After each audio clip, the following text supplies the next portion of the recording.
খালেদা জিয়া কি আসলে লাইফ সাপোর্টে? ঠিক কতটা সংকটাপন্ন দেশের সাবেক এই প্রধানমন্ত্রীর বর্তমান শারীরিক অবস্থা?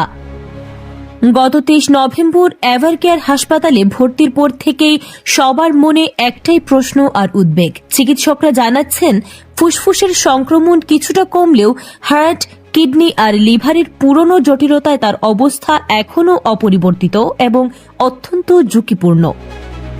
পরিষ্কারভাবে জেনে রাখুন, তাকে বর্তমানে ভেন্টিলেশন সাপোর্টে রাখা হলেও এখনও লাইফ সাপোর্টে নেওয়া হয়নি। যুক্তরাজ্য ও চীন থেকে আসা বিশেষজ্ঞ চিকিৎসকরা দিনরাত চেষ্টা চালিয়ে যাচ্ছেন। তবে বয়স আর দীর্ঘমেয়াদী রোগের কারণে চিকিৎসকরাও বেশ বড় চ্যালেঞ্জের মুখে। হাসপাতালের চারপাশ যেমন কড়া নিরাপত্তায় ঘেরা, তেমনি দলের নেতাকর্মী ও পরিবার দেশবাসীর কাছে শুধুই দোয়া চেয়েছেন। চিকিৎসকদের মতে আগামী কয়েকটা দিন তার চিকিৎসার জন্য অত্যন্ত গুরুত্বপূর্ণ। খালেদা জিয়ার স্বাস্থ্যের পরবর্তী যে কোনো আপডেট পেতে আমাদের সঙ্গেই থাকুন।